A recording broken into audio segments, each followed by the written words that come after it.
Buen día, ¿cómo andan? Buen día, profe. Hola, buen día.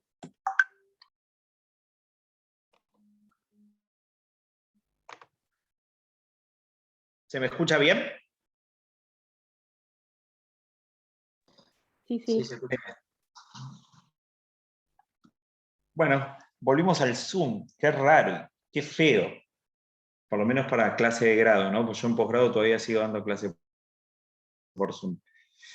Bueno, hoy tienen conmigo, mañana con Copari, el lunes conmigo y ya después les viene el parcial. Así que vamos a hablar un poquito hoy de procedimiento. ¿Les parece? Profe, disculpe. Ayer anunciaron que el lunes se suspenden las clases por las jornadas de Derecho Civil. Ajá, Porque tenemos que estar allá de manera obligatoria porque es con asistencia, digamos.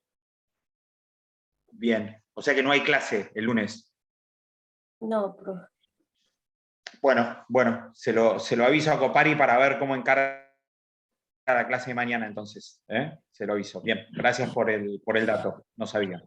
Bueno, hablamos un poquito de procedimiento, ¿les parece? Si alguno tiene alguna pregunta, porque yo ya lo cierro al chat, no me gusta tenerlo abierto, así que por favor no me Sí, escriban por el chat. Habilitan micrófono. La Sí. consulta es la siguiente.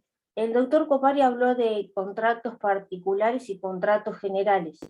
¿Se refiere a los atributivos y los colaborativos que usted nos enseñó? No. Contratos, parte general, es la teoría general del contrato. No, dijo contratos generales y como contrato particular, por ejemplo, el suministro. Sí, bueno. Y Habría que preguntarle a Copari qué quiso decir. Si me preguntás a mí, yo entiendo que es teoría general del contrato y después los tipos contractuales, que a su vez refieren a los distintos objetos prestacionales. ¿Se acuerdan? En el orden lógico, primero yo tengo que identificar el objeto para luego determinar el tipo, porque la regla es que el objeto contractual está asociado a un tipo, salvo en la obra pública, ¿se acuerdan? Que tiene 3 tipos contractuales distintos. Yo lo entiendo así, no sé qué habrá querido decir Copari, pero entiendo que es eso. bueno, le pregunto por qué. Porque Le por ahí preguntan mañana a él. en Entiendo el que es... parcial que usted dio un tema, lo tomaron y lo preguntaron de otra manera y no nos pudimos ubicar algunos, no todos. Por eso pero le Bueno, pregunto al profe, no se preocupe. dale, yo lo entiendo de Profe, esa manera. Sí, yo había entendido, ahí un chico puso por el chat también, que las materias habían suspendido nada más para las civiles, o sea, administrativo no entraría como en la suspensión de clases. ajá. O sea que Para mí habría que... solamente se suspendía reales, ponele y nada más, pero Yo lo entendí de otra Bueno, manera. averiguamos, porque la jornada esa a la que tienen que asistir dura, me imagino, todo el día. Sí, profe. Sí, desde arranca temprano hasta las 7 de la tarde. Me imagino que no, si tienen que estar ahí obligatoriamente no van a poder cursar ninguna materia, sea claro, el tema derecho es privado o que derecho en otra público. comisión no era obligatorio, por lo menos en la nuestra, en la que estoy yo, dijeron que no era obligatorio y que era de 11 a 11 y media, algo así, pero bueno, no sé, la verdad. Bueno, a ver, se averigua. Nosotros lo averiguamos y ustedes por su cuenta también consulten y después seguramente el centro de estudiantes les avisen por chat a ver si hay clase o no. Pero lo tratamos de chequear. Bueno, hablamos de procedimiento, entonces, esto de que están grabando, ¿qué es? Pues yo no puse grabar, igual no me molesta que graben la clase, pero esto que lo manejan del centro de estudiantes directamente, ¿alguna idea? Sí, del centro de estudiantes. Bien. Bueno, procedimiento. ¿Se acuerdan que procedimiento qué es? Ustedes ya han visto en algún momento procedimiento. Lo que no desagregamos es lo que el procedimiento conlleva en sí. Pero ¿se acuerdan que el procedimiento qué era? Hasta donde vimos. Sí, por Zoom también pregunto. ¿No se acuerdan? ¿Qué era? ¿Un elemento esencial de qué? Del acto administrativo. Del acto administrativo, ¿sí? Elemento esencial del acto administrativo. ¿Está? Ahora, ¿Se acuerdan que el 7D, 7 inciso D de la Ley Nacional de Procedimiento Administrativo, cuando hablaba del procedimiento como elemento esencial, no lo definía? Decía que debían observarse los procedimientos esenciales y sustanciales, así como los que resulten implícitos del ordenamiento jurídico, sin perjuicio que lo dispongan normas especiales. Lo que de mínima debía estar en el ámbito del procedimiento de formación de un acto administrativo era el dictamen jurídico previo. ¿Se acuerdan? Eso era lo único que fijaba de mínima o como base la Ley Nacional de Procedimiento Administrativo. Pero no me definía lo que era el procedimiento administrativo. De hecho, ahora vamos a ver también, cuando hablemos de principios, en el 1 de la ley están los principios que informan el procedimiento administrativo. Ahora, ¿qué es el procedimiento administrativo? ¿Alguno se anima a tratar de, no dar una definición del libro, pero a explicarme más o menos qué es el procedimiento? ¿Qué se imaginan que es el procedimiento?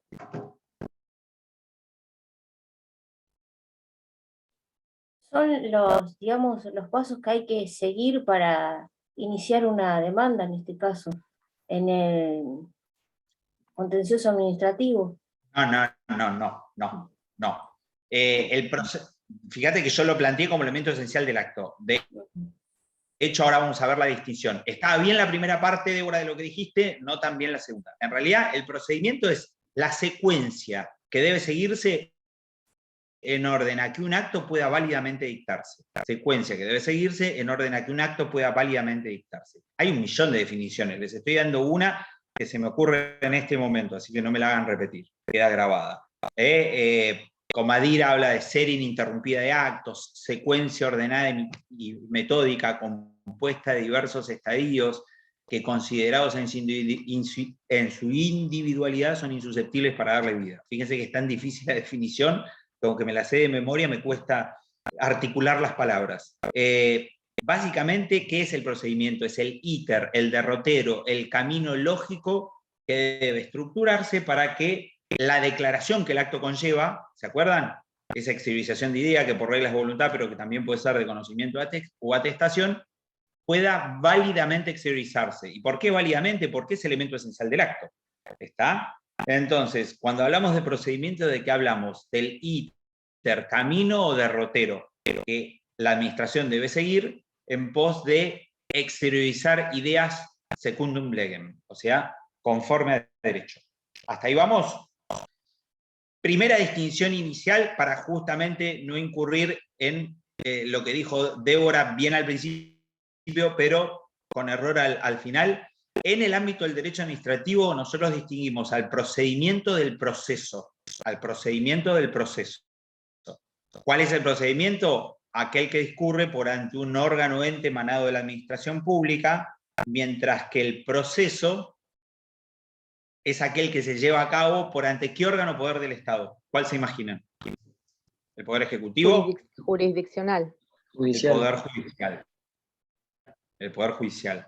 Ya les pregunté más de una vez si vieron procesal, nunca me acuerdo qué contestan, creo que algunos sí, otros no, pero básicamente el proceso, ¿qué es? El proceso es la técnica dispuesta por el ordenamiento jurídico, que no es exactamente igual que el procedimiento, porque es la técnica dispuesta para garantizar el ejercicio del derecho de defensa. ¿Sí? Entonces, el proceso es el cauce, así como, grábense esto también, que está muy bueno. ¿Qué se dice del procedimiento administrativo? Y es lo mismo que en el ámbito del proceso judicial. Fíjense que yo ya doy por descontado a partir del añadido que le hago que uno discurre en un ámbito y el otro en otro, ¿no? Procedimiento administrativo, proceso judicial. La doctrina española clásicamente se indica el procedimiento como el cauce formal para el ejercicio de la función administrativa.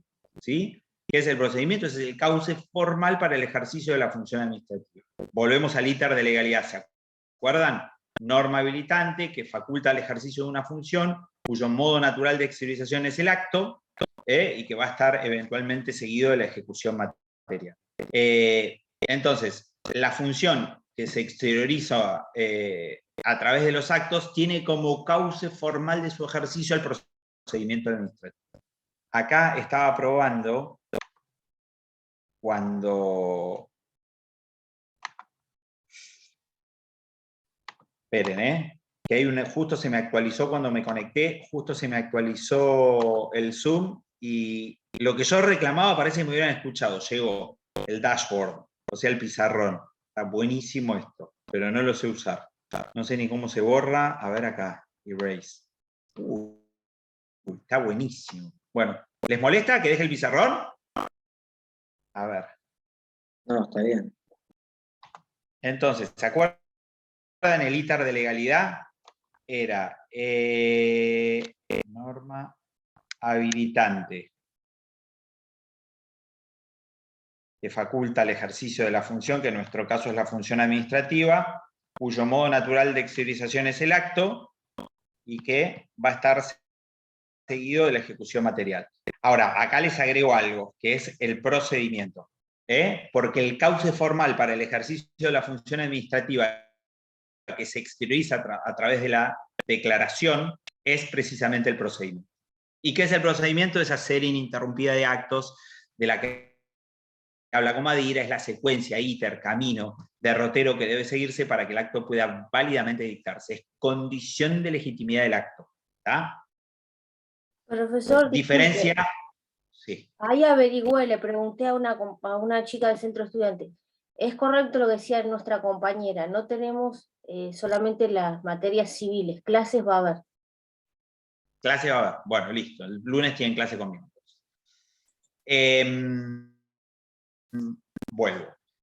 ¿Qué les estaba diciendo? Diferencia entre procedimiento y proceso. Procedimiento, la primera diferencia básica, los dos son cauce formal para el ejercicio, pero funciones diferentes. El procedimiento es para el ejercicio de la cauce formal, para el ejercicio de función administrativa, el proceso es cauce formal para el ejercicio de la función jurisdiccional. Ahora, el proceso nace como el ámbito dispuesto para garantizar el ejercicio del derecho de defensa. ¿Sí? Que no ocurre exactamente de la misma manera en el ámbito del procedimiento administrativo. ¿Por qué? Porque el procedimiento administrativo cumple un doble rol. El primero es el de el particular interviniendo en el procedimiento administrativo conforme la doctrina tradicional, lo hacía a título de colaborador. O sea, no se entreveía el procedimiento administrativo como un ámbito garantístico en favor del particular.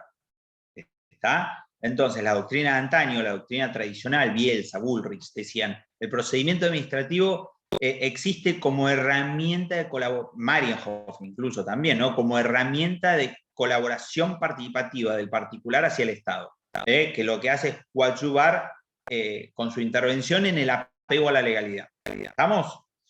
Ahora, la doctrina más contemporánea que entrevió, que si bien eso era cierto, no era el principio absoluto, sino que el procedimiento cumplió un doble rol, garantístico de la legalidad administrativa, pero también de los derechos de aquel que intervenía en su ámbito. ¿Está? Con lo cual, el procedimiento administrativo, que supone un particular interviniendo en su ámbito, o no, ahora vamos a ver ese detalle, o no, es no solo cauce formal para el ejercicio de la función que garantiza apego a legalidad, sino que cuando interviene un particular en su ámbito, también hay que estar a la salvaguarda de los derechos y garantías de que el particular es titular. Y eso ahora lo vamos a ver reflejado en un ratito en los principios que informan el procedimiento administrativo. Pero fíjense que esta lógica de esa función dual del procedimiento administrativo, que es garantía de apego a la legalidad por ser cauce formal para el ejercicio de función administrativa y a la par de salvaguarda de derechos de los particulares que intervienen en su ámbito, aunque no necesariamente, pero que pueden llegar a hacerlo, lo tenemos en la ley de procedimiento, que el 7D, que les dije, que dice que tienen que observarse los procedimientos esenciales y sustanciales, así como los que resulten implícitos, pero que de mínima tiene que estar el dictamen legal. ¿Cuándo? Cuando el acto pudiese afectar derechos subjetivos o intereses legítimos de los particulares. Ven que está prestándole atención no solo a cursar la secuencia para que el acto pueda válidamente dictarse, sino que en su ámbito no se produzca afectación de derechos o garantías de los particulares. ¿Está? Con lo cual, hoy ya está reconocido no solo por la doctrina, sino por la legislación, este doble rol que articula el procedimiento. Garantístico de la legalidad del obrar de la administración, pero también del respeto a los derechos de los particulares que pueden participar en su ámbito. Ahora, déjenme terminar de cerrarles la diferencia entre procedimiento y proceso. La primera que liminarmente queda ahí al descubierto es el órgano por ante el cual tramita, ¿no? En el procedimiento administrativo estamos hablando por regla que en tanto cauce formal para ejercicio de función administrativa, por regla tramita ante el Departamento Ejecutivo de Estado. Ojo con esto, porque ustedes, ¿qué me pueden decir? Pero si nosotros vimos, profesor, a principio de año, que, que la función administrativa podía ser ejercida por los otros dos órganos poderes del Estado. Y eso es cierto, pero ¿se acuerdan que era una alternativa que era residual y complementaria? O sea, era un mecanismo instrumental que utilizan los otros dos órganos poderes para coadyuvar al ejercicio de su función principal. Con lo cual, partimos de la base que la función administrativa está principalmente en cabeza del Poder Ejecutivo, ¿no? Por eso, con esto no nos estamos contradiciendo de lo que dijimos a principio de año, en el sentido de que que los otros dos órganos poderes del Estado pueden ejercer función administrativa, ¿está? Es, si se quiere, la comodidad lingüística resultante de lo que es la regla, que es que la función administrativa, por regla, es principalmente desarrollada por el Poder Ejecutivo. ¿Estamos? Entonces, la diferencia a eliminar es organizacional. El procedimiento es el que discurre por ante el seno de la administración, el proceso por ante un órgano poder distinto, que es el judicial. Ahora, ¿cuáles son las otras dos diferencias básicas o sustanciales? Los caracteres organizacionales del órgano poder por ante el cual tramita, esto es clave que lo entiendan, caracteres organizacionales del órgano poder por ante el cual tramita, que son diferentes. El Poder Judicial, ¿sí?, que es el que tiene a cargo el ejercicio de la función jurisdiccional. ¿Se acuerdan a principio de año cuando yo les hablé del bien común como fin último por el que el Estado existe? Básicamente suma división, interés sujeto prerrogativo. Que ese interés, que es el bien común, tiene una parcela contingente, necesidades públicas, directamente relacionada con la noción de servicio público, y otra pétrea, que refiere a aquellas manifestaciones de base sin las cuales no es concebible bien sociedad. Normas de conducta, resolución de conflictos y generación de estructura burocrático-administrativa, que es función legislativa, jurisdiccional y ejecutiva. Ahora, dentro de la judicial, ¿se acuerdan que cuando tratábamos de distinguir una de la otra, decíamos que la jurisdiccional es decisión con fuerza de verdad legal de controversia entre partes? Pero yo a su vez le adicionaba los caracteres organizacionales del órgano poder que la tiene a cargo.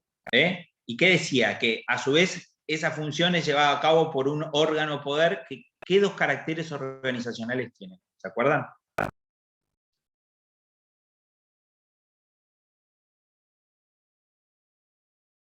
¿Se acuerdan o no? Jurisdicción y competencia. No. Caracteres organizacionales del órgano poder que la lleva a cabo.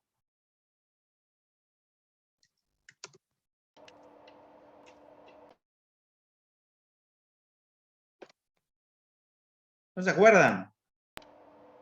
Población. Independencia e imparcialidad.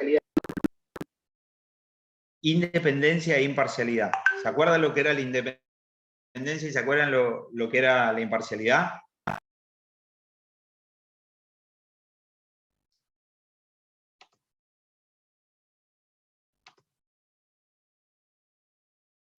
Nadie. La independencia del resto de por ejemplo, del resto de los poderes, y la imparcialidad respecto de ser un tercero aparte de las dos partes que están discutiendo en el proceso. No, imparcialidad no es la objetividad, profesor. Sí, que básicamente están bien lo que dijeron las dos. Independencia es la no injerencia de los otros dos órganos poderes del Estado, la imparcialidad es ausencia de interés en el caso, que supone precisamente objetividad.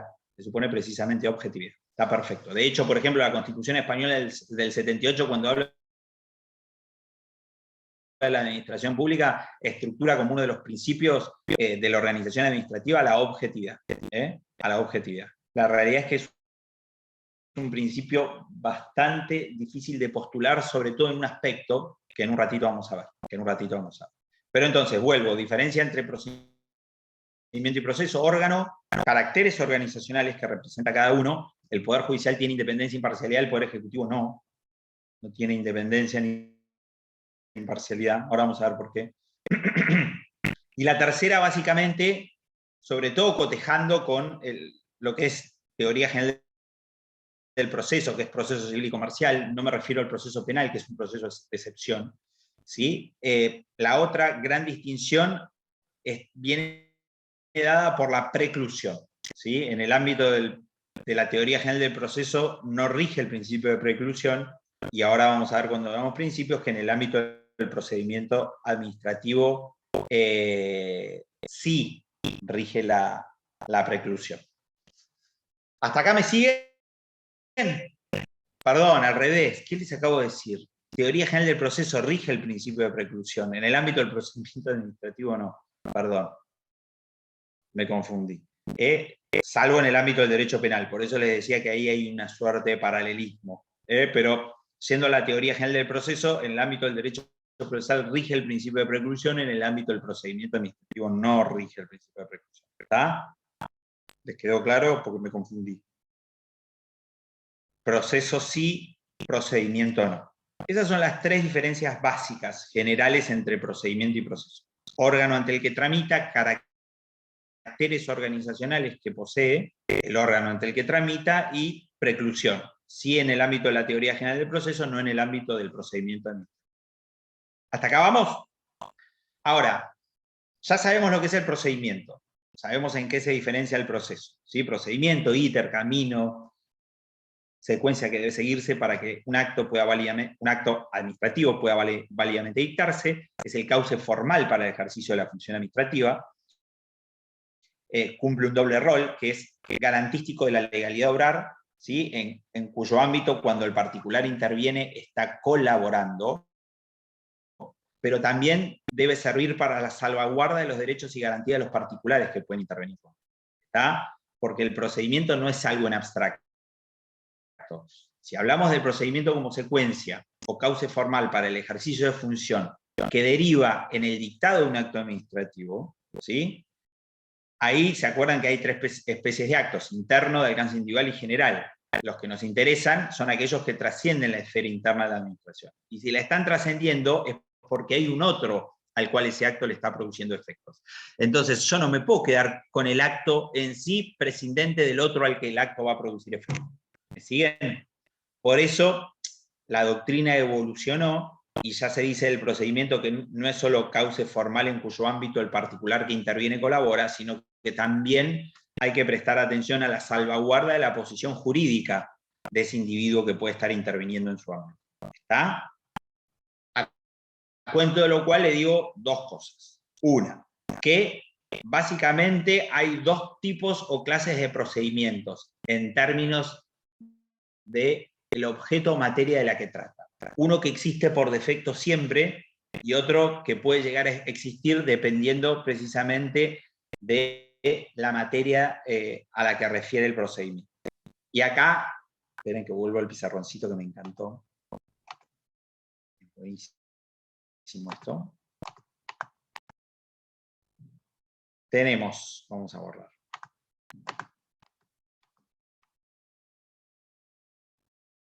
No me ensucio las manos encima. Está genial.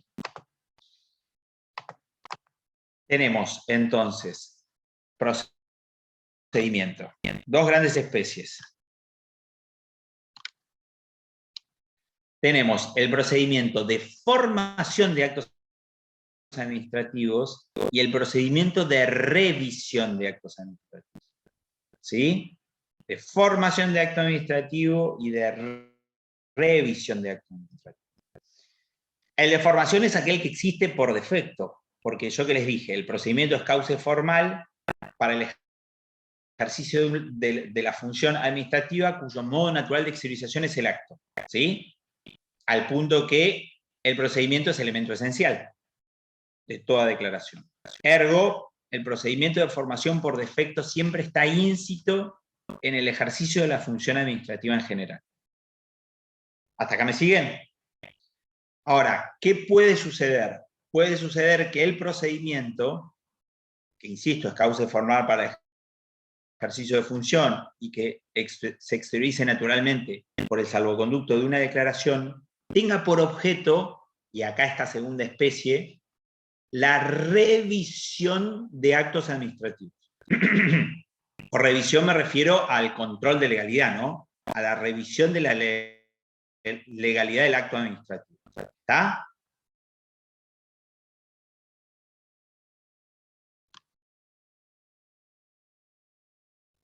Y en los dos casos, para los dos tipos de procedimiento, el procedimiento administrativo puede instarse de oficio, y esto se vincula o linkea con ese doble rol que cursa el procedimiento, que es garantístico de la legalidad, pero también de los derechos y garantías de los particulares que puedan llegar a intervenir en su ámbito, y esto es lo que lo explica, que todo procedimiento, sea de formación, sea de revisión, puede articularse o instarse de oficio por la administración o a pedido de parte. De oficio por la administración o a pedido de parte. ¿Estamos? Entonces, por eso el procedimiento es siempre causa formal para el ejercicio de la función, cuya función de base es la de garantizar el apego a la legalidad del obrar de la administración. Al punto que si no se observan las pautas que informan que informa el ordenamiento jurídico para el tramitar un procedimiento, el acto va a ser inválido. ¿Está? Y ahí, ¿cuáles son las pautas? Y dependerá de la parcela de la función de la que estemos hablando y las normas regulatorias. ¿Se acuerdan? Competencia, hay que estar a la norma tributiva y al procedimiento que la norma tributiva disponga. ¿Sí? Si estamos en el ámbito tributario, hay una ley específica, la ley de procedimiento tributario. Si estamos en el ámbito previsional, va a haber una ley específica que atribuye competencias y regula procedimiento, que es la ley de previsión social, y así sucesivamente las múltiples manifestaciones funcionales en las que se puede desagregar el ejercicio de la función administrativa. ¿Está? Por eso, la ley de procedimiento es una ley marco, ¿sí? Y acá aplica los principios generales del derecho, ¿no? Que si hay una ley que regula especialmente una competencia dada y por ende un procedimiento para exteriorizarla, hay que estar a esa. Y por defecto, en general, va a aplicar en subsidio la ley de procedimiento. ¿Me siguen? Eso es lo que se encarga de aclarar la propia ley de procedimiento en el 7D y mismo en el 1, creo que era. Esperen que la voy a abrir. A la ley de procedimiento.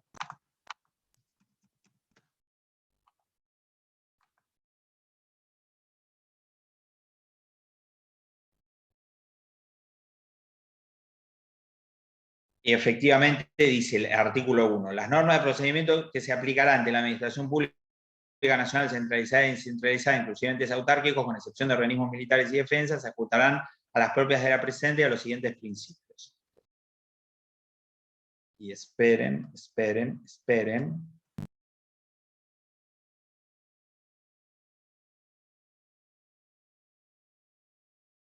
Bueno.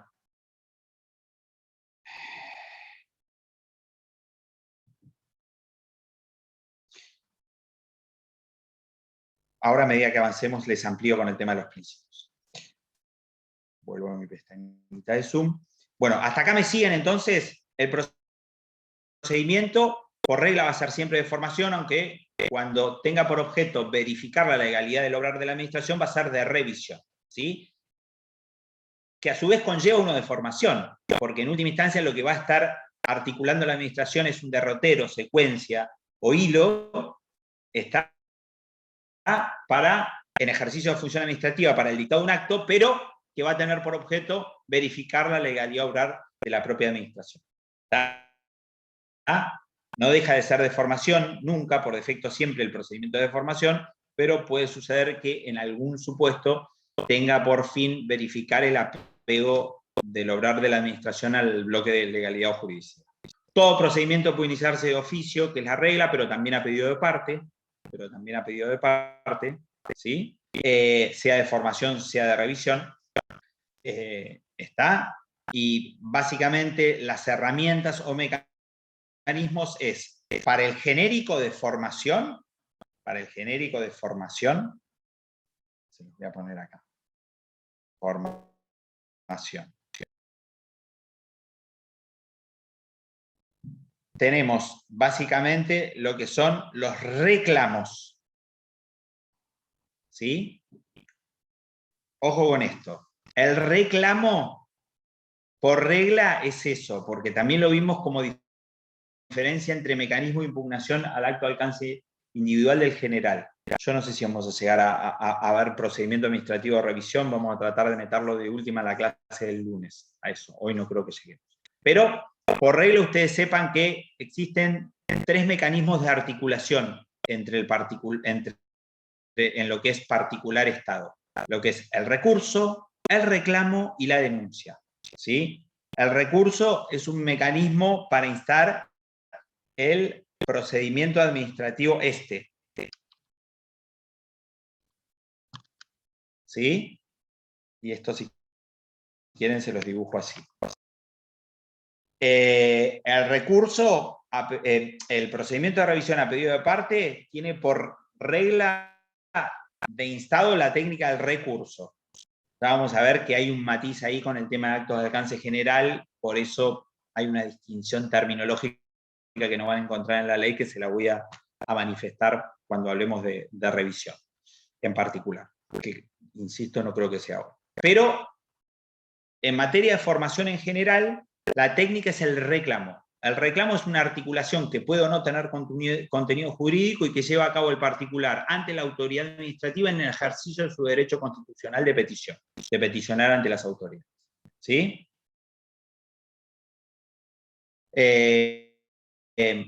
¿Y la denuncia qué es? Y la denuncia es el acto por el cual se pone en conocimiento de la autoridad administrativa la existencia de una irregularidad, pero que se diferencia del recurso en que aquel que la lleva a cabo no tiene interés directo en la irregularidad que está poniendo de manifiesto.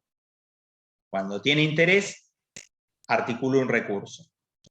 ¿Está? Cuando no tiene interés, articula una denuncia. ¿Estamos? ¿Hasta acá más o menos me siguieron? Procedimiento es eso: serie, secuencia, hilo, íter, camino, derrotero que debe seguirse para que un acto pueda válidamente identificarse. Es el cauce formal para el ejercicio de la función administrativa, sí. No, yo no lo seguí en la última parte, en lo que es denuncia, reclamo y el otro. O sea, ¿cuál aplica para cuál?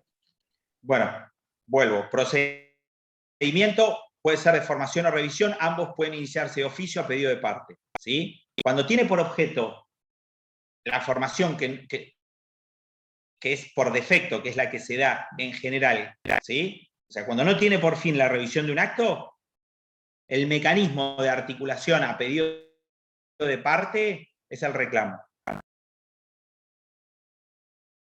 ¿Está? Ahora, cuando hablamos de revisión, ¿sí? Hay el mecanismo para que se inste el procedimiento a pedido de parte, porque también puede serlo de oficio, es el recurso. O la denuncia. Lo que pasa es que ahí está la diferencia entre recurso y denuncia, que es el recurso lo articula una persona con interés en que se lleva a cabo esa revisión. En la denuncia, la articulación viene dispuesta por una persona sin interés. Es lo que técnicamente llamamos legitimación, que la vamos a ver cuando veamos revisión, ¿sí? La legitimación es un requisito de admisibilidad del recurso, por eso únicamente puede articularlo una parte con interés. Cuando hay una irregularidad, ¿sí? Un particular la puede llevar a conocimiento de la administración, aún sin interés, en cuyo caso lo que utiliza es la denuncia. ¿Se entendió? Siempre estamos hablando de el instado del procedimiento a requerimiento de un particular. Cuando no tenga por objeto la revisión, la técnica es el reclamo. Cuando tenga por objeto la revisión, por regla, la técnica es el recurso, cuando la parte tiene interés, o la denuncia cuando la parte no lo tiene. Ya vamos a ver igual un matiz del reclamo, porque el reclamo por regla sirve para esto, para articular pretensiones que no tengan por objeto la revisión de un acto ante la administración en ejercicio de derecho de peticionar a las autoridades. Excepción hecha de un supuesto que ya vamos a ver, que se emparenta con la impugnación de actos de alcance general, ¿sí? Pero eso lo vamos a ver la clase que viene seguro. ¿Hasta acá me siguieron? ¿Sí? Repaso rápido. Procedimiento es el camino derrotero que debe seguir la administración en orden a que un acto pueda válidamente dictarse. Se dice que es el cauce formal para el ejercicio de la función administrativa, así como el proceso es el cauce formal para el ejercicio de función jurisdiccional, diferenciándose de este por 3 factores: el órgano ante el cual tramita, los caracteres organizacionales que detenta y el principio de preclusión, que rige en general para la teoría del derecho procesal, pero no para el ámbito del procedimiento administrativo. ¿Sí? Esos procedimientos pueden ser de formación, que es el que siempre se da por defecto como condición de validez del acto, ¿sí? Pero puede tener por objeto la revisión, que a su vez conlleva el de la formación, porque está ejerciendo función administrativa a partir de discurrir por el derrotero para que un acto pueda válidamente dictarse. El único matiz que lo diferencia del de formación stricto sensu es que en el de revisión hay un procedimiento de formación de acto que tiene por objeto la revisión de la legalidad del obrar de la administración. ¿Está? Todo procedimiento puede iniciarse de oficio o a pedido de parte, ¿sí? Dependiendo de si tengo o no por objeto la revisión, es la herramienta que el particular utiliza para interactuar con la administración. Cuando no tiene por objeto la revisión, o sea que es de formación stricto sensu, utiliza el reclamo. Cuando quiere instar la revisión de la legalidad del obrar de la administración, utiliza o el recurso o la denuncia, según que tengo o no interés, o más técnicamente que tengo o no legitimación. Estamos sin perjuicio de un matiz vinculado al reclamo que en un punto sirve también para un supuesto de impugnación de un acto específico en una situación dada, que ya lo vamos a ver, ¿tá? Pero en líneas generales es eso. Ahora, ¿cuáles son los principios que informan el procedimiento administrativo? Principios que informan el procedimiento administrativo. Básicamente están en el 1 de la ley, ¿sí? Dependiendo del autor que lean van a encontrar más o menos, porque hay autores que engloban principios, pero básicamente los principios se pueden reconducir a 6. ¿Sí? 6 principios tiene el procedimiento administrativo. Se los menciono y se los voy escribiendo. Oficialidad, verdad jurídica material, informalismo, oficialidad, verdad jurídica material, informalismo, juridicidad o legalidad, debido procedimiento previo, 1, 2, 3, 4, 5, y el último es celeridad, economía o sencillez.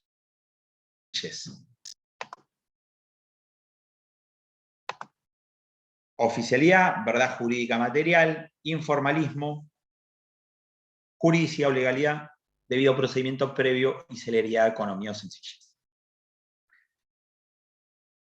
Vamos con el primero, oficialidad, que es básicamente lo que les acabo de explicar. Los procedimientos por regla pueden instarse de oficio o a pedido de parte. Ahora, ¿cuál es el estándar mandatorio acá?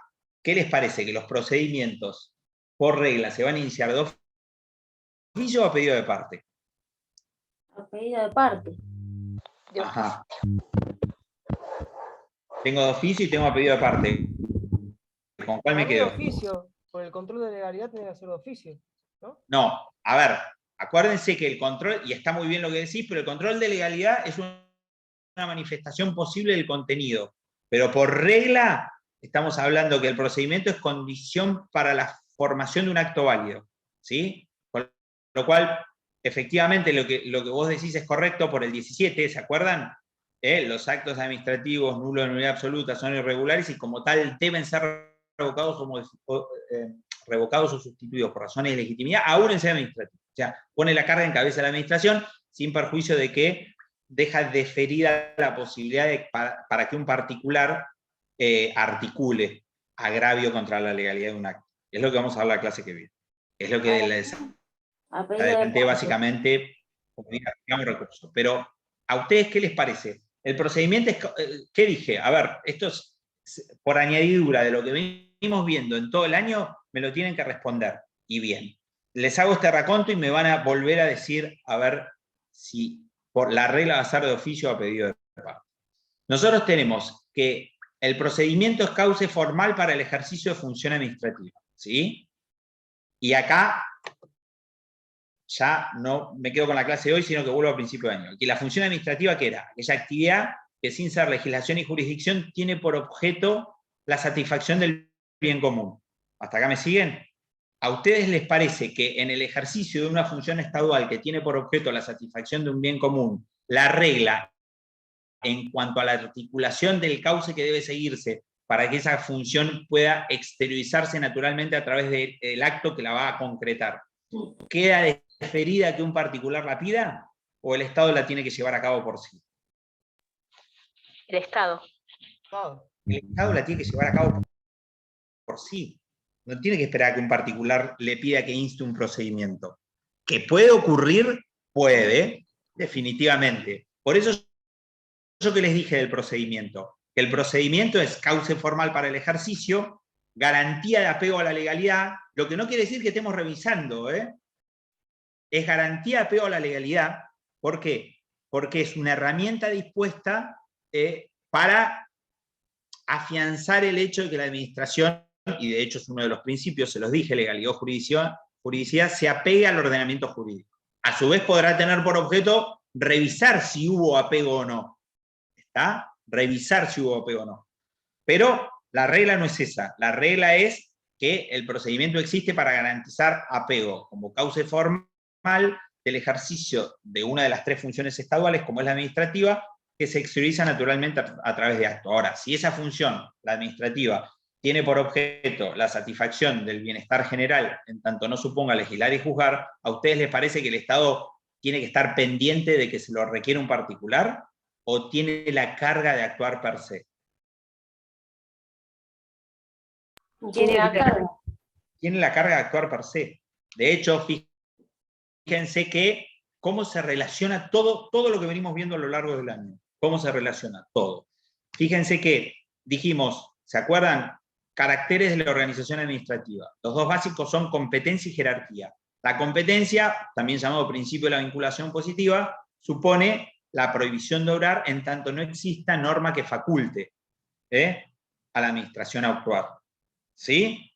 ¿Se acuerdan los caracteres de la competencia? ¿Cuáles son los caracteres de la competencia? Uno en particular me interesa. ¿Cuáles eran? Están en el artículo 3 de la Ley Nacional. Ay.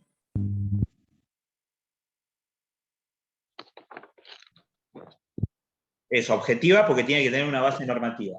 Voy a dejar el que me interesa para el final, a ver si me lo dicen. Es improrrogable, salvo que una norma expresa de igual jerarquía de aquella que atribuyó competencia lo autorice. Es irrenunciable y es ¿qué más? ¿Imprescriptible? ¿Obligatoria? No. Obligatorio en su ejercicio. ¿A ustedes les parece que si es obligatorio en su ejercicio, que el sustrato fundante es que es obligatoria porque tiene por objeto la satisfacción del bienestar general, el Estado tiene que quedar a resultas del requerimiento de un particular? Y no. No.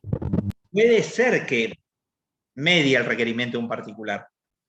¿Por qué? Porque esa articulación, que llamamos reclamo, supone el mecanismo formal dispuesto normativamente para ejercer el derecho constitucional de petición ante las autoridades. ¿Está? Es un derecho constitucional, existe y yo puedo peticionar, pero eso no releva a la administración de la carga de actuar por sí. Y ese es el primer principio informante del procedimiento administrativo, la oficialidad, que es la carga de actuar por sí en función de qué. En función de que ese procedimiento es cauce formal para el ejercicio de una función que tiene por objeto la satisfacción del bienestar colectivo, la cual le compete al Estado como monopolio de iure, siendo su cometido existencial. ¿Está? Con lo cual, la tiene que desenvolver por sí. ¿Estamos? A eso se refiere con la oficialidad. Insisto, releva de que un particular le requiera en ejercicio de derecho de petición, en absoluto. Pero aun cuando no exista, el Estado debe actuar por sí. ¿Estamos? Primer principio, oficialidad. Segundo principio, verdad jurídica material.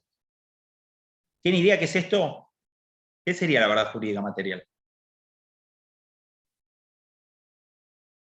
Que también, fíjense que es otra diferencia de principio con lo que es la teoría general del proceso. Y por teoría general del proceso hablamos del proceso civil, ¿no? No del proceso penal, que es un proceso de excepción de carácter inquisitivo, que tiene principios de bastante similaridad a los del procedimiento administrativo. ¿Por qué? Porque en el ámbito del proceso penal, ¿qué está en juego?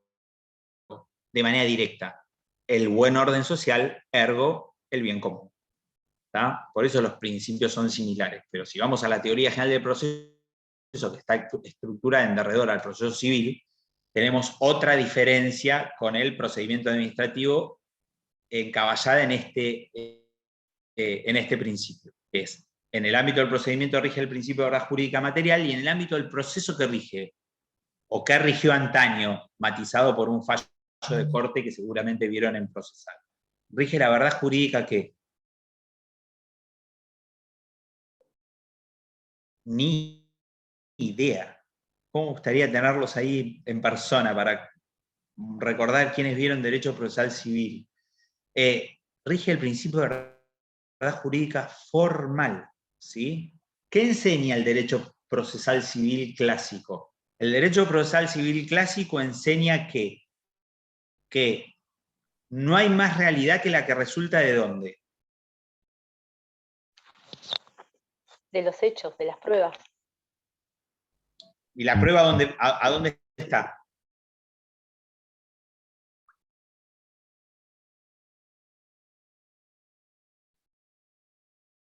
No hay más realidad que la que resulta del expediente, ¿sí? Que es el soporte material del proceso, en cuyo ámbito está articulada la prueba, que a su vez queda, que es el contrapunto del principio de oficialidad. Ya se los... Bueno, no se los enfaticé, pero fíjense que va habiendo contrapuntos entre procedimiento y proceso, más allá de las tres diferencias básicas y más relevantes que les mencioné, ¿no? En el ámbito del procedimiento rige el principio de la oficialidad. Bajo la teoría general del proceso, la regla es el carácter dispositivo. O sea, ¿quién impulsa el proceso judicial por regla? ¿El juez o la parte? La parte. ¿Está? La parte. En el ámbito del procedimiento administrativo, la oficialidad conlleva que la administración deba obrar por sí, exista un pedido del particular o no. ¿Está? Tiene que actuar per se la administración. ¿Estamos? Cosa que no acontece por regla en el ámbito del proceso. ¿Sí? Segunda diferencia, esta. Verdad jurídica material contra verdad jurídica formal. En el proceso civil clásico tradicional no hay más realidad que aquella que resulta del expediente, soporte material del proceso, en cuyo ámbito estará acumulada la prueba producida a instancia de la parte interesada. ¿Sí? En el ámbito del procedimiento administrativo, lo que me interesa no es la verdad jurídica formal, es la verdad jurídica material. ¿Qué significa esto? Es llegar a la realidad de los hechos,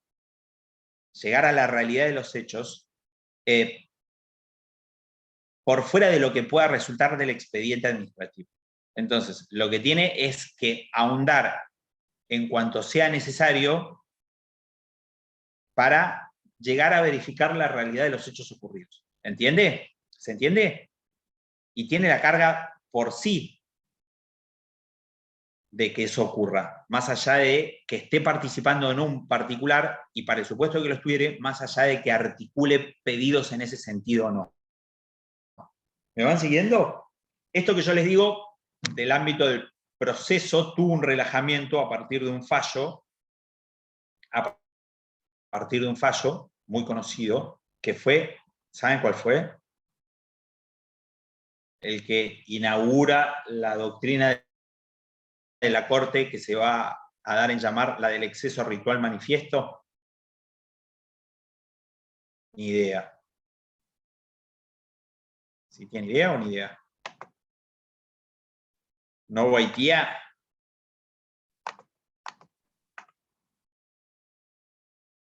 Me estoy abriendo de nuevo mi lindo pizarro.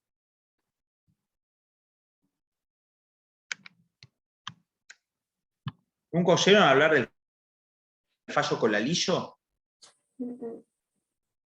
¿No? Los que vieron procesal no vieron Colalillo. Algunos no vimos todavía procesal, profe. ¿Qué pasó en Colalillo? En Colalillo pasó lo siguiente.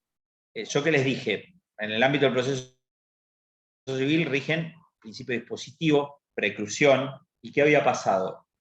En un accidente de tránsito en el que se discutía si había o no cobertura asegurativa, a partir de que quien manejaba tenía o no registro de conducir, el tema es que llega en un estadio procesal precluido el registro de conducir a la causa.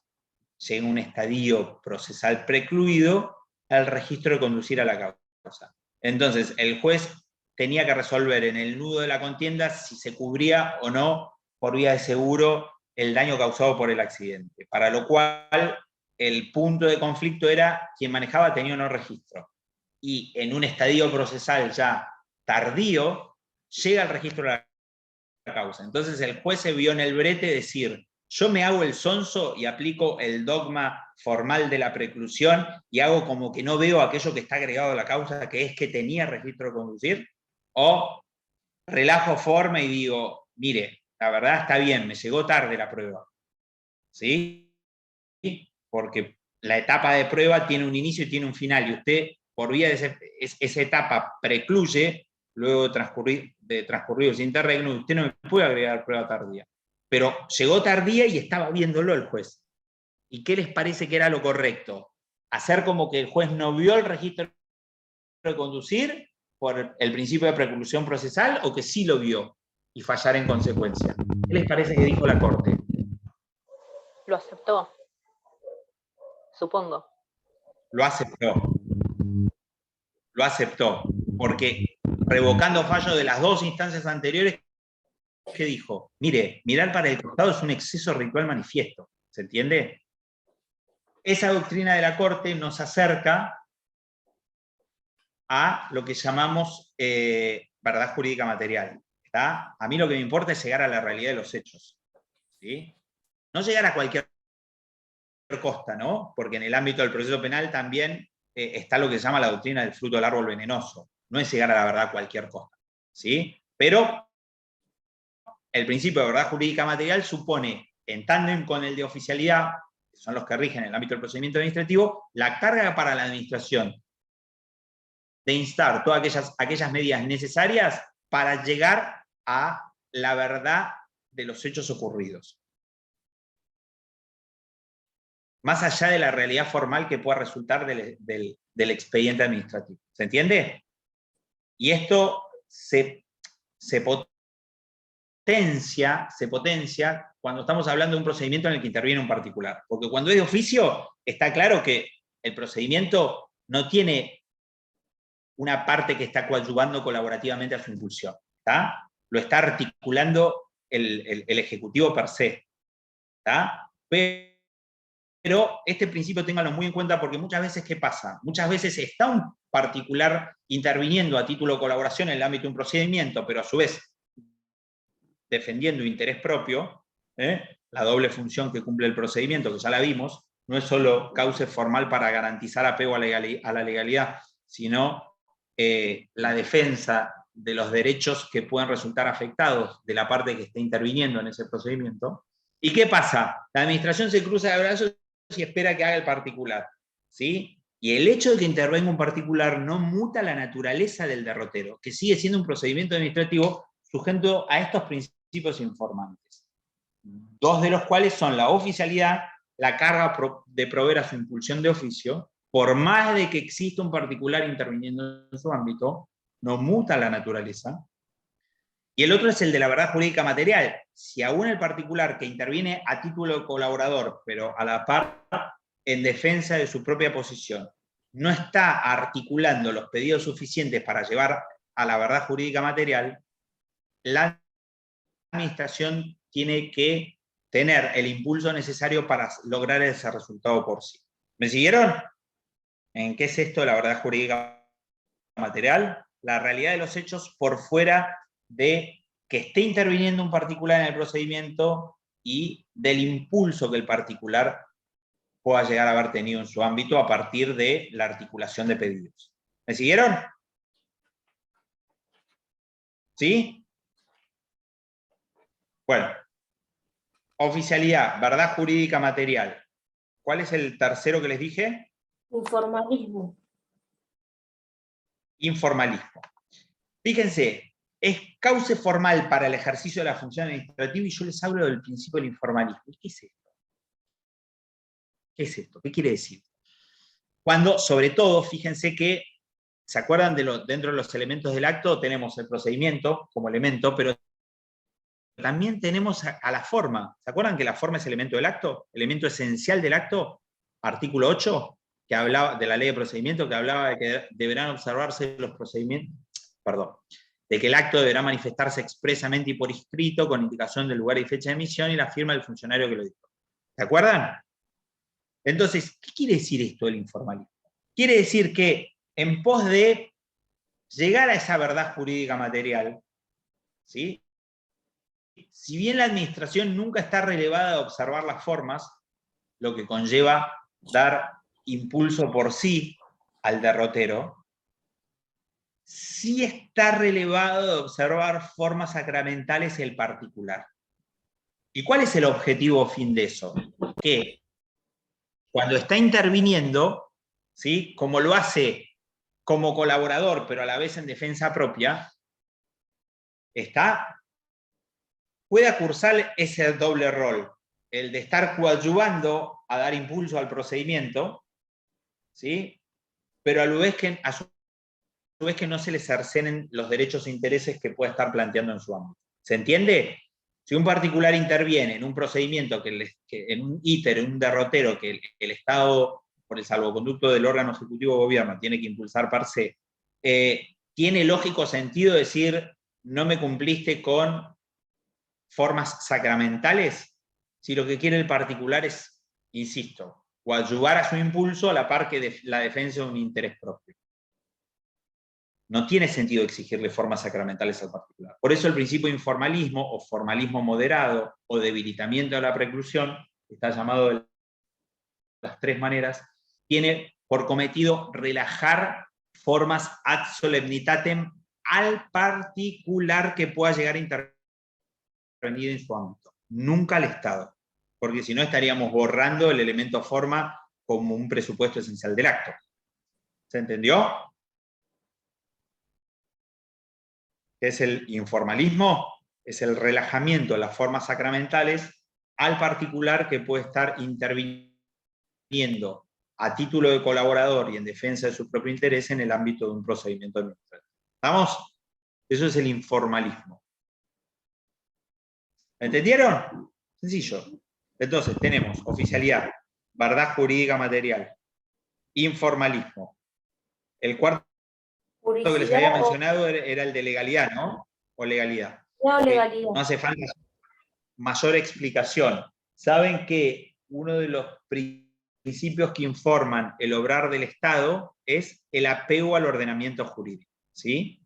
Y el procedimiento administrativo es un cauce que tiene como una de sus misiones, ya vimos que no es la única, como una de sus misiones el coadyuvar a que eso efectivamente ocurra. ¿Sí? La garantía de apego a la legalidad. Y a la par, la salvaguarda de los derechos de los particulares que pudiesen estar interviniendo en su ámbito. ¿Estamos? Eso es el doble rol que cursa el procedimiento administrativo. Por eso uno de los principios informantes es el de legalidad y juridicidad. ¿Sí? ¿Por qué? Porque es coadyuvante al cumplimiento de ese cometido, y en el cumplimiento de ese cometido, entonces, ¿qué tiene que hacer? Seguirse la secuencia que mandatoriamente esté dispuesta en la norma que lo regule. Si hablamos de tributo, la 11683, si hablamos de previsión social, la ley de previsión social, y así sucesivamente, por las diferentes manifestaciones que puede tener el ejercicio de la función administrativa. ¿Estamos? Entonces, vimos oficialidad, verdad jurídica material, informalismo, legalidad, y hay dos más. Debido procedimiento previo. Debido procedimiento previo y celeridad, economía o sencillez. Económico. Vamos al debido procedimiento previo. Esperen que vuelvo a abrir mi pizarroncito tan lindo. Y vamos con esto. A ver. Yo que les dije que el proceso, ¿sí? Que es el que discurre por ante el órgano jurisdiccional, tiene por fin o cometido garantizar el derecho de defensa, ¿sí? Esa es la misión central. El procedimiento administrativo originalmente tenía por fin o cometido el garantía de apego a la legalidad, en cuyo ámbito un particular que pudiese estar interviniendo, no es condición, ya lo vimos, porque la regla es la oficialidad, actúa como colaborador, pero a la par como articulando una posición propia, ¿no? O sea, como salvaguarda de sus derechos. ¿Y qué terminó pasando? Esto de lo que es el proceso como ámbito de refugio de los derechos que pudiesen estar en juego, terminó replicando al procedimiento administrativo. Insisto, de esa tesitura inicial de que el procedimiento tiene por fin o cometido único garantía de apego a la legalidad, y que cuando interviene un particular lo único que hace es colaborar con la observancia de los requisitos de ley, muta a hoy admitir que cuando interviene en su ámbito no solo coadyuva el apego a la legalidad, sino que actúa garantizando la defensa de su propio interés. Y eso se intentó volcar de antaño al ámbito del procedimiento administrativo, con lo cual, básicamente, en su origen, ¿sí?, el debido procedimiento previo, este principio era el derecho procesal de defensa, que, insisto, se articula formalmente en el ámbito de un proceso, pero aplicado al procedimiento administrativo. Y la propia ley de procedimiento, cuando habla de lo que es este principio, dice que tiene tres submanifestaciones, ¿sí? Este debido procedimiento previo o viejo derecho de defensa procesal aplicado al ámbito del procedimiento administrativo se desagrega en tres garantías. En el derecho a ser oído, esto está en la ley, derecho a ser oído, a ofrecer y producir prueba y a obtener una decisión fundada, ¿sí?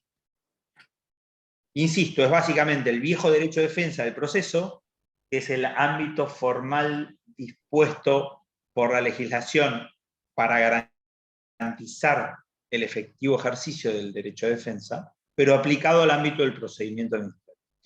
Ahora, ¿qué terminó pasando en el ámbito del derecho procesal? ¿El derecho procesal evolucionó o no? ¿Hay un derecho más moderno y con mayor contenido que el viejo derecho de defensa?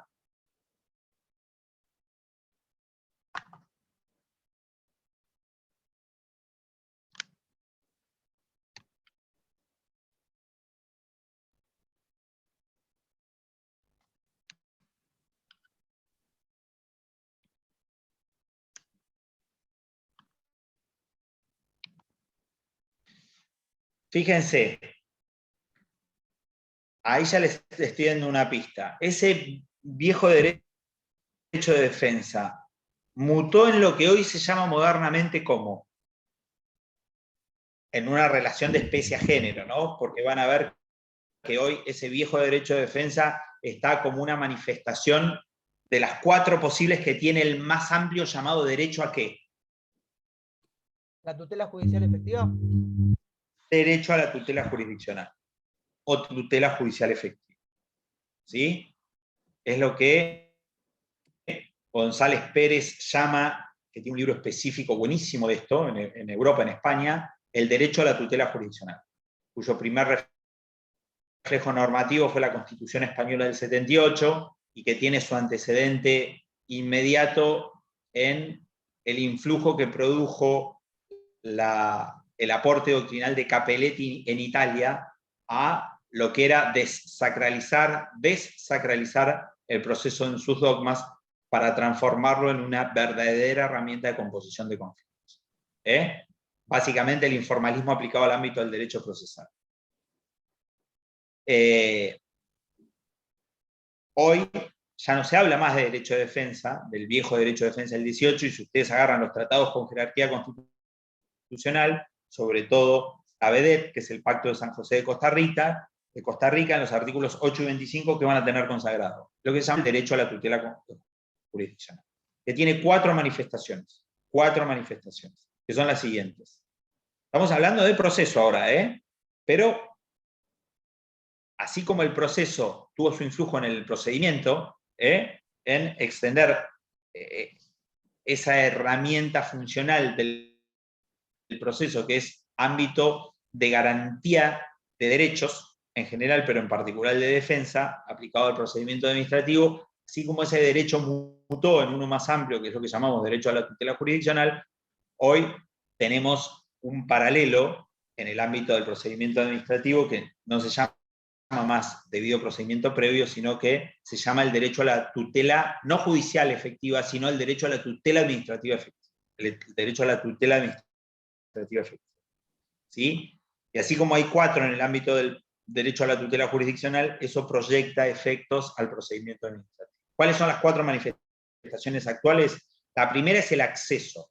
¿Sí? La primera es el acceso. No ya hablamos solo de defensa, que es la segunda, sino que hablamos de acceso.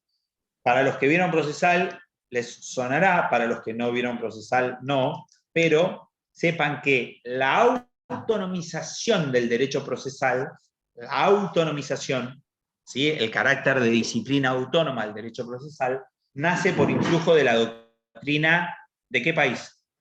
Los que cursaron derecho procesal. ¿Tienen idea?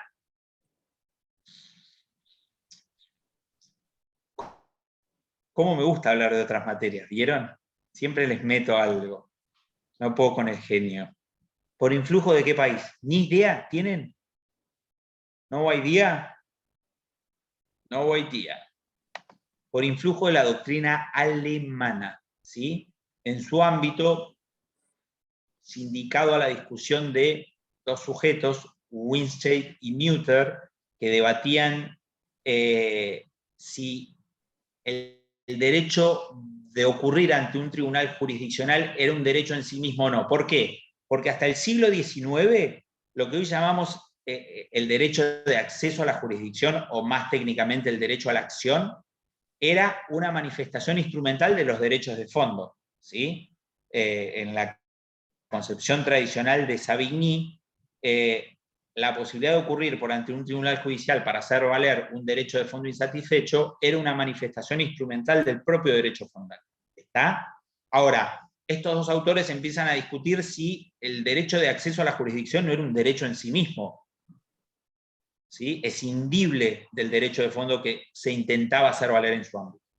Y llegan a la conclusión de que efectivamente ese derecho, sobre todo por eso del influjo de Mutter, que era el alemán, Winstead era francés, dice, no, el derecho a la acción existe en abstracto, o sea, es prescindente del derecho de fondo que yo intento hacer valer en la justicia. Existe en abstracto, es lo que los sajones llaman a day in court. Vieron que esto aparece mucho en las películas, que todo el mundo tiene, toda persona tiene derecho a su día en la justicia, independientemente de la razón que intente plantear o el derecho que pretenda hacer valer. ¿Está?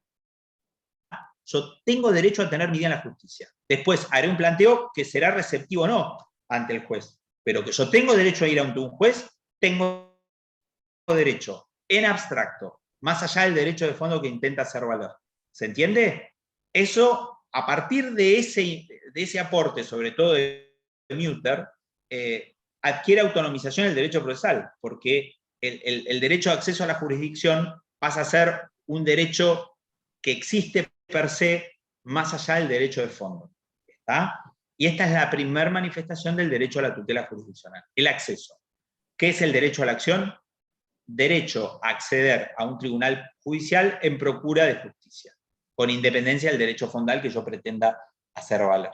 ¿Estamos? Primer manifestación del derecho a la tutela jurisdiccional. La segunda es el viejo derecho de defensa, que ven que ya adquiere una relación de especie a género con el derecho a la tutela jurisdiccional.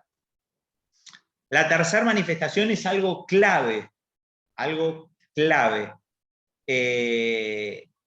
que es obtener lo que se llama el pronunciamiento en tiempo útil. Ustedes hayan cursado no derecho procesal, lo saben por haberlo escuchado y hasta por sentido común, que han escuchado más de una vez que justicia lenta es justicia o justicia lenta no es justicia.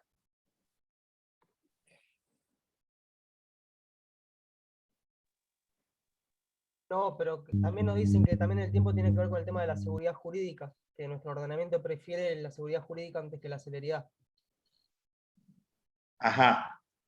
Es lo que he escuchado. No, en eso que vos estás diciendo está en juego un instituto distinto, ¿sí? Que es la prescripción y la caducidad. Acá estamos hablando del derecho a la tutela jurisdiccional. ¿Sí? Por eso, no confundir manifestaciones. Lo que vos hablás de seguridad jurídica se vincula con la discusión atinente a la prescripción y la caducidad de derechos. ¿Está? Pero no al derecho a la tutela jurisdiccional. Si yo tengo un conflicto insatisfecho, ¿se acuerdan? Vuelvo a la base. Bien común. Fin último por el que el Estado existe. Suma divisio. El interés puesto principalmente en cabeza de un sujeto, a consecuencia de lo cual le doto de potestades o prerrogativas. Ahora ese interés tiene una parcela contingente y una pétrea. La pétrea, reglas de conducta, resolución de conflictos. ¿Se acuerdan que yo les hablaba en estos dos de reglas de conducta, resolución de conflicto de la procesalística italiana? O sea, ¿qué alternativas tengo frente a la ausencia de un Estado que me lo componga? O lo que llamamos heterotutela. A la autotutela. Esto es, frente a una situación de conflicto, o acuerdo con la contraparte, en cuyo caso estaré celebrando un contrato, o va a generarse un diferendo que no tiene otra forma de composición más que por el ejercicio de la fuerza. ¿Sí? Autotutela. Entonces, para evitar esa situación que rompe la paz social, yo heteronomizo la resolución del conflicto, para que sea un otro el que me lo componga, y que a su vez me garantice objetividad, ¿sí? Imparcialidad, y ya visto desde la óptica del sujeto de la relación conflictual. Ahora, visto desde la óptica estadual, a su vez también requiere independencia. Pero todo eso lo hago para garantizar pax socialis, ¿sí o no? Ahora, supongamos que Débora me debe plata, ¿sí? Yo como no puedo ir a agarrarla del cuello para que me pague, porque vivimos en el ámbito de un Estado republicano, principio de división de poderes, justamente dentro de esa división de poderes las funciones que le caben a cada uno como manifestación pétrea del bien común, suponen heterotutela, no autotutela. Yo tengo que ir al Poder Judicial, ¿sí? Ahora voy al Poder Judicial, inicio la ejecución, y pasa un año y no cobro, pasan 2 años y no cobro, pasan 3 años y no cobro, pasan 4 años y no cobro. ¿Qué me va a pasar? Voy a empezar a repensar cuán bien estuvieron nuestros ancestros cuando crearon el Estado y dejaron deferido la autotutela a un sujeto distinto, porque la verdad hubiese sido más práctico ir y partirle un garrote en la cabeza a Débora para que me pague. Entonces, ven que el pronunciamiento en tiempo útil es consustancial a la jurisdicción, visto desde la óptica del particular. Porque si yo heteronomizo una potestad que al pueblo le cabe por sí, en función de los atributos de autoridad de que es titular, en orden a garantizar la paz social, forma parte del ejercicio del derecho, visto de la óptica del sujeto activo de la relación conflictual, o sea, aquel que demanda de la justicia, de que se lo resuelvan en un tiempo razonable, ¿sí?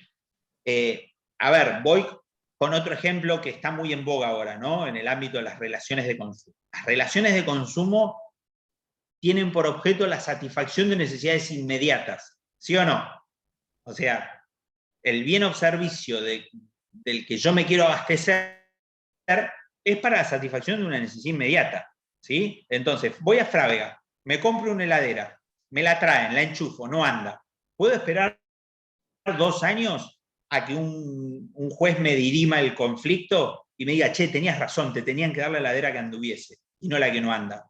Y en el mientras tanto, ¿qué hago? ¿Ven cómo el pronunciamiento en tiempo útil es consustancial al derecho a la tutela jurisdiccional?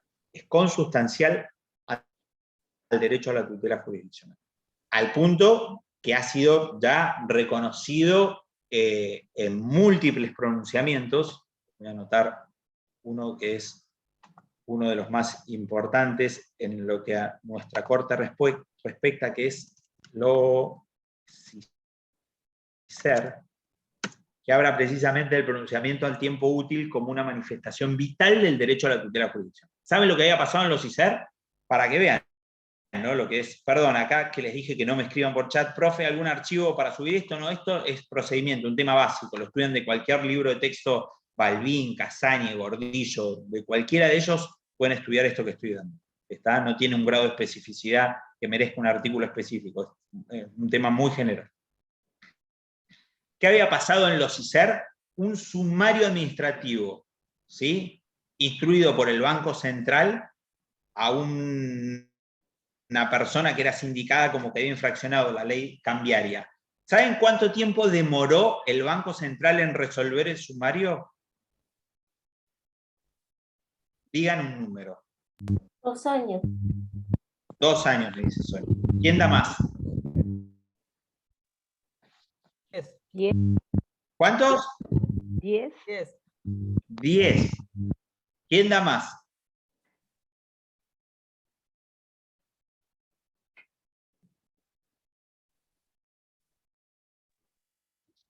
¿Alguien da más? 20 años duró el sumario administrativo. Y fíjense, es importante este fallo, ¿por qué? Porque acá me proyecta en los CICER, y antes que en los CICER, en Astorga Brach. En Astorga Brach, la Corte por primera vez habla del derecho a la tutela administrativa efectiva, ¿sí? Trazando un paralelismo con el derecho a la tutela jurisdiccional efectiva, que los principios que informan el derecho a la tutela jurisdiccional son aplicables al ámbito del procedimiento administrativo. ¿Está? En Astorga habló puntualmente del derecho al recurso, haciendo propio lo que la Corte Interamericana dijo en Baena. Baena es un fallo de la Corte Interamericana. ¿Se acuerdan la famosa y vieja discusión en torno a la doble instancia? Si la doble instancia es o no un derecho constitucional. Esa es una discusión que viene desde vieja data vinculada a un tipo de proceso específico. ¿Se acuerdan? Que era el proceso penal. ¿Está? En donde, por la relevancia y sensibilidad del bien en juego, que es la libertad, se discutía si cuanto menos no solo existe el derecho a ocurrir ante un tribunal judicial, sino a que sean no menos de 2 los jueces que hayan intervenido. ¿Está? Claro, ¿qué pasa? 8 y 25 del Pacto de San José de Costa Rica hablan del derecho a la doble instancia. Y lo que se plantea en Baena es, ¿el derecho a la doble instancia existe solo para el ámbito del proceso penal? Entonces, ¿qué dijo la Corte Interamericana? Que el derecho al recurso, el derecho a la doble instancia existe en todo ámbito o tipo de proceso, cualesquiera sea la materia, y agrega, incluso en el ámbito de los procedimientos administrativos.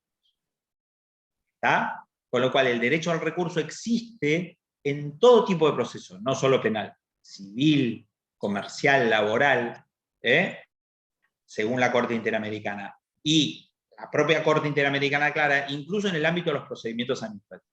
La recepción de esa doctrina a nivel nacional la lleva a cabo la Corte en Astorga Brach, que dice el derecho al recurso existe aún en el ámbito del procedimiento administrativo. Y en los CICER la extiende diciendo el pronunciamiento en tiempo útil también es un derecho a la tutela jurisdiccional que aplica al ámbito del procedimiento administrativo. No puede durar 20 años un procedimiento administrativo. ¿Está? No puede durar 20 años. Encima ese tenía en particular por objeto el procedimiento administrativo, yo que les dije, puede ser de formación o puede tener por objeto la revisión de la legalidad. Hay un tercer, si se quiere, variante o subespecie, que es específica, que es lo que se llama los procedimientos administrativos sancionatorios. Aquellos que tienen por cometido verificar si le corresponde o no al particular una sanción en el marco de un régimen dado. En ese caso era el régimen penal cambiario. ¿Estamos? Entonces, vuelvo a repasar. Principios informantes del derecho a la tutela jurisdiccional que aplican al ámbito del procedimiento administrativo conforme Baena de la Corte Interamericana, Astorga, Brach y los ICER en la Corte Nacional nuestra. Acceso, defensa, pronunciamiento en tiempo útil, y el último es, este sí es más jurisdiccional, la efectividad de la decisión. O sea, Débora me debía plata, ¿se acuerdan? Yo llegué a obtener una sentencia. Ahora, a mí me interesa de la sentencia que me reconoce que Débora me debía. Me interesa la mera declamación, o sea, que me reconozca que me debe y yo la sentencia la pongo en un cuadrito y digo, qué lindo. O que eso tenga ejecución efectiva. Que se use la coacción de ser necesario para que Débora me termine pagando. Y evidentemente que se use la coacción para el supuesto de resultar necesario, porque si no, insisto, hubiera ahorrado dolor de cabeza y hubiera ido yo y le hubiera mano militar y bajado la puerta a patadas y dicho, pagame, pagame, pagame. Eso no lo puede hacer un particular, ¿sí? Eso solo lo puede hacer el Estado. ¿Está? Con lo cual, la última manifestación del derecho a la tutela jurisdiccional es la efectividad de la decisión, que se puede ejecutoriar. Si no, ¿de qué me sirve? ¿Qué pongo la sentencia en un cuadrito? No me sirve absolutamente para nada. ¿Entendieron? Hasta ahí, último procedimiento, y una cosita más rápida, y ya la clase que viene hablamos de la parte de procedimiento de revisión y habilitación de instancia, que es la parte procesal. Último principio, se le dio economía y sencillez. Es lo que actualmente se llama, se los pongo en el chat, gobernanza o buen gobierno. Esto de Capelletti, de la década del 60, el derecho procesal, que tuvo su influjo en lo que después se dio en llamar el derecho a la tutela, que es desacralizar del proceso en sus formas para reconvertirlo en una verdadera herramienta de composición de conflictos, que el proceso no sea una mera formalidad dispuesta por la legislación para garantizar la salvaguarda del derecho de defensa, que sirva realmente como herramienta de composición de conflictos, ¿sí? Cauce formal para el ejercicio de la función jurisdiccional, pero en esa formalidad no nos quedemos en el dogma, que sirve efectivamente. Por eso todas estas manifestaciones adicionales que agrega el derecho a la tutela jurisdiccional. ¿Se entiende?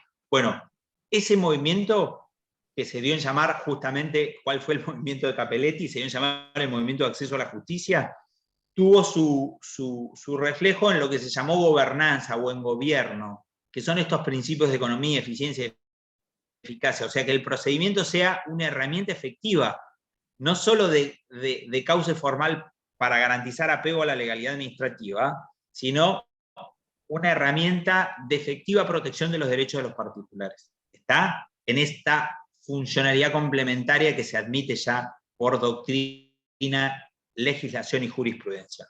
O sea, que el procedimiento no sea un mero cauce formal de legalidad y que cuando el particular interviene a título colaborativo en pos de garantizar ese apego a la ley, sino que aparte, efectivamente, en su ámbito pueda recomponerse alguna lesión que pudo llegar a haber ocurrido a un derecho a los particulares. Perdón, acá me estoy dando cuenta que los fallos se los puse directamente a Geraldine. Ahora les vuelvo a poner los fallos. Send chat to everyone in meeting.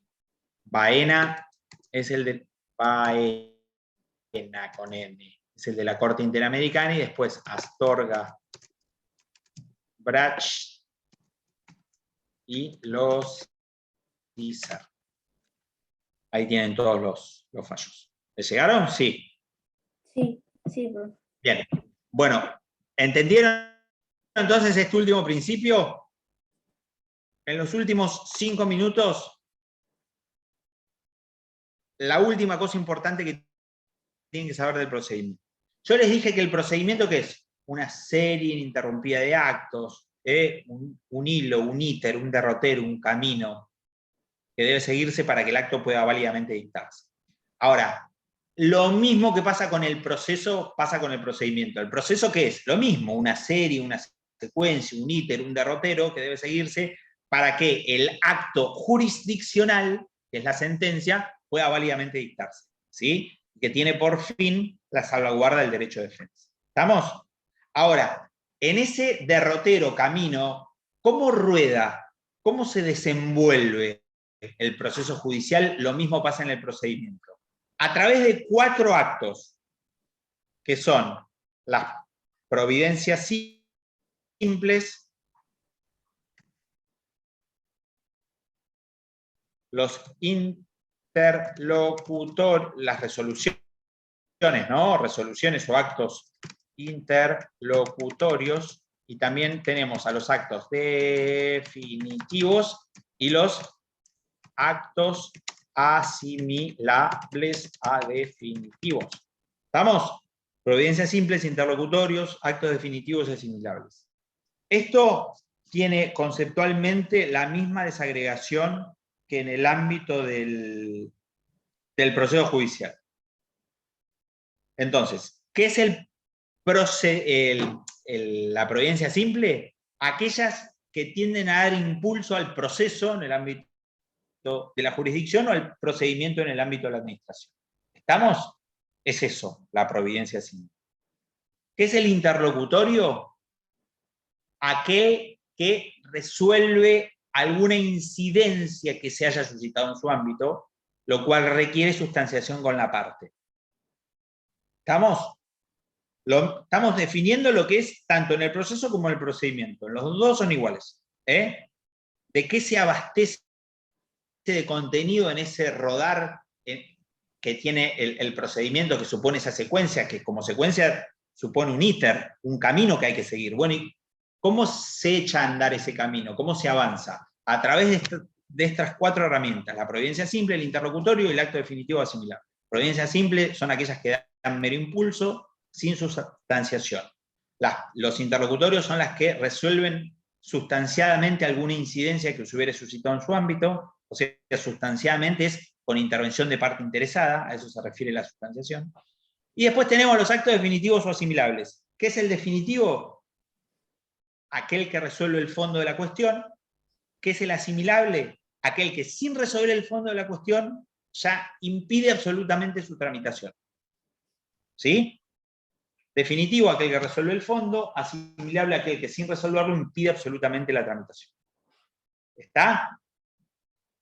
Si yo les pregunto, ¿cuál es el acto definitivo en un proceso? ¿Qué me dicen? ¿Cuál es? Agotamiento de la vía, ¿puede ser, profesor? En un proceso. En un proceso. Ah, hablo de proceso de que estoy El fallo. Sentencia definitiva. La sentencia. ¿Sí? Sentencia definitiva es una redundancia, es sentencia definitiva.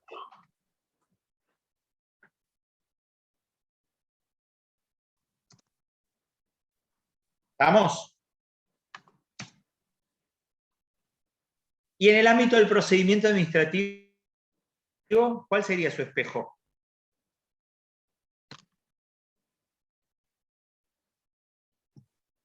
¿Puede ser que se agote la vía administrativa?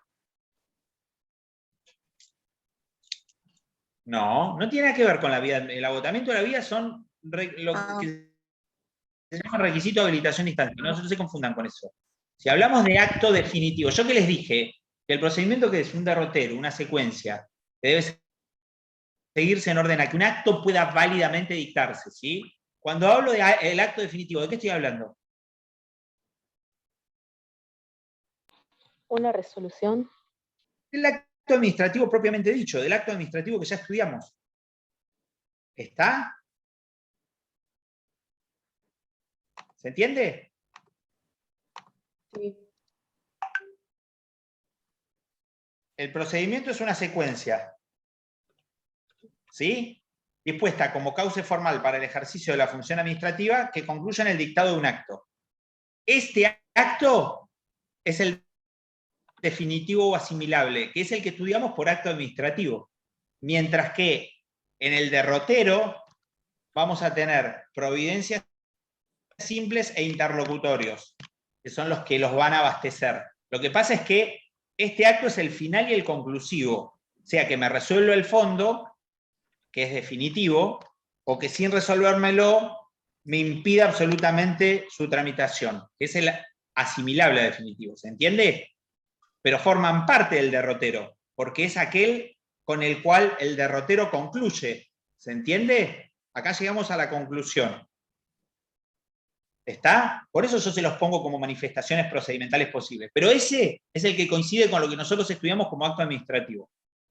Ahora, las providencias y las providencias simples y los interlocutorios son los que están dentro de esa dinámica del rodaje de avance del procedimiento que me facilitan llegar a su conclusión, que se va a dar con el dictado del acto, propiamente dicho, o que en términos de clasificación procedimental llamamos acto definitivo o asimilable. ¿Se entiende? Esto es una clasificación procedimental o procesal.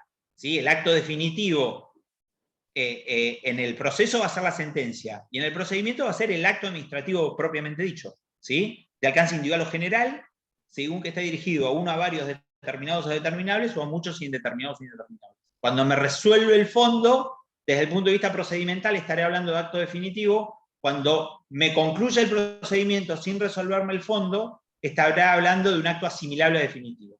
Pero en los dos casos, estamos hablando de ese acto que ya es el que genera la exteriorización de idea por parte de la administración. Puede ser voluntad o conocimiento o atestación. ¿Me siguieron? Con lo cual, la clasificación procedimental, acto definitivo o asimilable, es la que se emparda en espejo con lo que llamamos acto administrativo.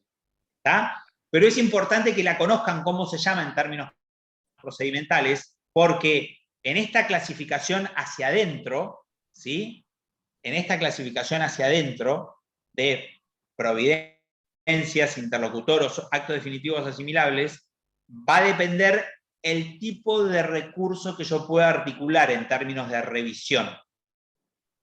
¿Se entiende? Eso lo vamos a ver la clase que viene. ¿Estamos? Y acá concluyo. Pero sepan esto, la relevancia de la clasificación hacia adentro del procedimiento, hacia adentro, que es el que me deja en esas 4 especies que le mencioné, providencias simples, interlocutorios, definitivos asimilables, va a estar el tipo de recurso que yo pueda articular, ¿sí? Que es a su vez lo que se va a relacionar con la parte de proceso administrativo o lo que llamamos el agotamiento de la vía y la interposición de demanda dentro del plazo de cauce. ¿Estamos? Nos vemos el lunes y terminamos con esto. Profe, Dale, profe. ¿Está? Y trataremos de dejar unos minutitos para dudas. Sí. una pregunta. Usted la semana pasada dijo que iba a dar límites de la propiedad y no lo dio hoy, dio procedimiento. ¿Eso entra también? No, yo dije que iba a hablar del límite de la propiedad. Sí, No, porque no. dijo que... Sí, yo quedé anotada con que daba eso. No lo sé. No. A ver, no, eso es lo que vimos por el tema de poder de policía, con acto favorable de gravamen, limitación, delimitación, extinción. Ya lo vimos a eso. Yo se lo llegué a dar a eso. Eso sí. Sí, no, más que eso no vamos a ver. Pero yo tengo dominio público, restricciones de la administración de la propiedad, dominio No, privado. esa es la clasificación de la Cuétara que completa la de Jordana de Pozas en materia de lo que es intervención estatal. En la esfera de libertad, Jordana de Pozas, fomento policía, servicio público. En la esfera de propiedad tenemos dominio privado, restricciones administrativas a la propiedad o dominio público. Las restricciones administrativas a la propiedad se adscriben como manifestación del poder de policía, pero más que eso no vamos a ver. Y eso lo vimos. En el poder de policía, reglamentación de derechos por causa con fundamento de razón de interés público, acto favorable o de gravamen. El de gravamen es limitación, delimitación o extinción. Limitación es condiciones fijadas al ejercicio, delimitación, acotamiento del contenido. Ahí tenés las restricciones administrativas a la propiedad. Son esas, a través de la posibilidad que tiene el Estado en ejercicio de la policía de limitar derechos, de delimitar derechos o de ablacionarlos.